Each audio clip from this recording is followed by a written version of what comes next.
चलिए इस वीडियो में हम लोग बात करते हैं एक्सेल की। और एक्सेल में आज हम लोग बात करने वाले हैं सिंटेक्स की, यानी एक्सेल को इस्तेमाल कैसे करते हैं, एक्सेल में अगर कोई कैलकुलेशन करना है उसको कैसे करते हैं, इसका सिंटेक्स क्या है। तो इसी सिंटेक्स को आज हम लोग देखने वाले हैं। तो सबसे पहले आप माइक्रोसॉफ्ट अकाउंट के अंदर आ जाइए, लॉगिन कर लीजिए और वहाँ पर आपको ऑफिस 365 या माइक्रोसॉफ्ट 365 दिखेगा, उस पर आप क्लिक करेंगे तो आपको ये सामने ऐप्स आ जाएंगे और इसमें आपके सामने है एक्सेल वर्कबुक। इसी के ऊपर आपको क्लिक करना है। ठीक है, तो सिंपली आपको गूगल पे आना है और यहाँ पर आप ऑफिस लिखेंगे तो उसके बाद ये आपके सामने अकाउंट आ जाएगा माइक्रोसॉफ्ट 365 का। ये इस पर क्लिक करिए या फिर ये माइक्रोसॉफ्ट लॉगिन इस पर क्लिक करिए। किसी पे भी क्लिक करेंगे तो आपके सामने ये आ जाएगा। आपको इस तरीके से करना है। तो ये जो सेकंड वाला है इस पर क्लिक करेंगे तो ज़्यादा अच्छे तरीके से सीधे आपको इसी जगह पे पहुंचा देगा। तो इस पर आपको क्लिक करना है ऑफिस 365 वाली वेबसाइट पे। ये वेबसाइट है www.office.com इस पर। और उसके बाद यहाँ पे इसको अलाउ एक्सेस कर देते हैं। तो सिंटेक्स का क्या मतलब होता है? तो सिंटेक्स का मतलब ये होता है कि एक्सेल में कोई भी मैथमेटिकल कैलकुलेशन करना है तो उसमें आपको फार्मूला कैसे लिखना है। सिंटेक्स मतलब फार्मूला लिखने आपको आना चाहिए। फार्मूला जैसे कि आपको दो नंबर ऐड करने हैं तो ये दो नंबर ऐड किए जाते हैं। तो कैसे ऐड किए जाते हैं? मान लीजिए इन दोनों नंबर्स को मैंने दो सेल में ले लिया है। एक सेल यहाँ पे ले लेते हैं जिसका नाम है B5। तो ये सेल है B5, इसमें मैंने 100 ले लिया। दूसरी सेल मैं यहाँ पे ले लेता हूँ, इस सेल का नाम है C5। ठीक है, तो यहाँ पर मैं ले लेता हूँ 300। अब 100 और 300 को मुझे ऐड करना है, यानी इन दोनों सेल में पड़ी हुई वैल्यू को मुझे ऐड करना है और किसी तीसरे सेल में रखना है। तो जिस सेल में यानी जिस जगह पे रखना है उसको मैं सिलेक्ट करता हूँ, उस सेल को सिलेक्ट करता हूँ। यानी मैं इस सेल में इन दोनों वैल्यूज़ की एडिशन रखना चाहता हूँ। तो यहाँ पर मैं इस सेल को सिलेक्ट कर लेता हूँ। इस सेल का नाम क्या है? E5। तो इसी सेल में मैं इन दोनों का एडिशन रखना चाहता हूँ। ठीक है, तो इस सेल को सिलेक्ट कर लिया। उसके बाद यहाँ पर एक इक्वलिटी सिंबल लगाते हैं, क्योंकि फार्मूला लिखने का तरीका यही है। पहले आप जिस जगह पर आउटपुट लाना चाहते हैं उस सेल को सिलेक्ट करते हैं। उसके बाद आप वहाँ पर इक्वलिटी सिंबल लगाते हैं। उसके बाद आप उस सेल को सिलेक्ट करिए जिसमें वैल्यू पड़ी हुई है। तो इस सेल को मैंने सिलेक्ट कर लिया, तो ये सेल आ गई B5।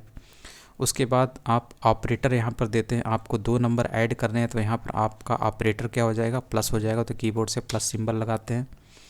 उसके बाद दूसरी सेल कौन सी है जिसे इस B5 सेल से ऐड करना है? वो है C5। ठीक है, तो ये C5 यानी 300 वाली सेल को सिलेक्ट कर लिया, क्लिक कर लिया। तो ये B5 प्लस C5 ये आपका फार्मूला बन गया। उसके बाद जैसे ही आप इसके ऊपर इंटर करते हैं, इंटर हिट करते हैं, तो ये आपका आउटपुट दे देता है।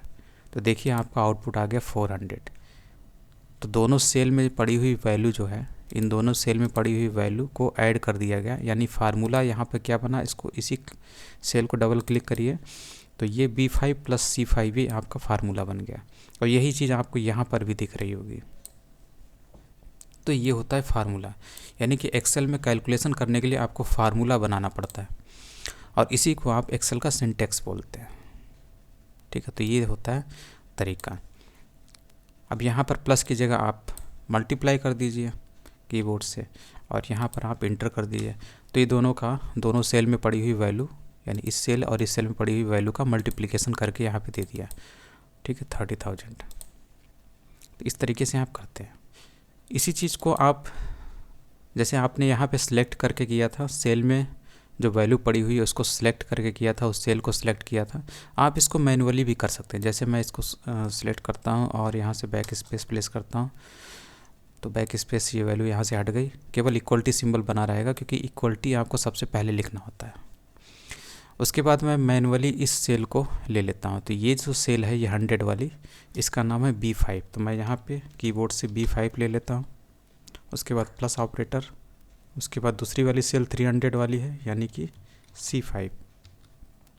तो C5 आ गया। उसके बाद जैसे ही इंटर करूँगा तो ये भी वैल्यू आपको 400 दे देता है। तो इस तरीके से आपने देखा कि आप मैनुअल कीजिए या फिर सेल को सिलेक्ट करके कीजिए, दोनों से आपका आउटपुट आएगा। ठीक है। और इसकी जगह पर आप चाहें तो सेल के बिना भी डायरेक्ट वैल्यू यहाँ पे 100 प्लस 300 ले लीजिए और इंटर कर दीजिए, इससे भी आपका वैल्यू आएगा, आउटपुट आएगा। तो इस तरीके से कर सकते हैं। और एक चीज़ और है, जैसे कि मान लीजिए आपने यहाँ पे किया, ठीक है, तो इसको हम यहाँ से हटा देते हैं, डिलीट। तो ये देखिए सेल खाली हो गई। इन दोनों का जो आउटपुट आप यहाँ पे लाना चाहते हैं, लेकिन लिखना आप यहाँ पे नहीं चाहते, आप यहाँ पे लिख सकते हैं इसकी जगह पर। आप यहाँ पर अगर नहीं लिखना चाहते तो आप यहाँ पर फार्मूला वाली जो ये लाइन है जहाँ पे fx लिखा हुआ है, इसके सामने ये जो लाइन है यहाँ पर आप फार्मूला लिख सकते हैं और उसी सेल में आपका आउटपुट दिखाई देगा जिस सेल को आपने सेलेक्ट किया। तो ये सेल सेलेक्ट है E5, इसी में आपका आउटपुट दिखाई देगा। तो यहाँ पर आपको पहले इक्वलिटी सिंबल लगाना है, उसके बाद आप यहाँ पर इस सेल को सिलेक्ट कर लीजिए, उसके बाद प्लस ऑपरेटर, फिर इस सेल को सिलेक्ट कर लीजिए या क्लिक कर लीजिए, ठीक है। तो जैसे ही आप इंटर करेंगे तो आप देखेंगे यहाँ पर आपका आउटपुट आ गया, यानी कि जो काम आप इसी सेल में कर रहे थे वो काम आप इस जगह भी कर सकते हैं, ठीक है। तो इस तरीके से ये होता है।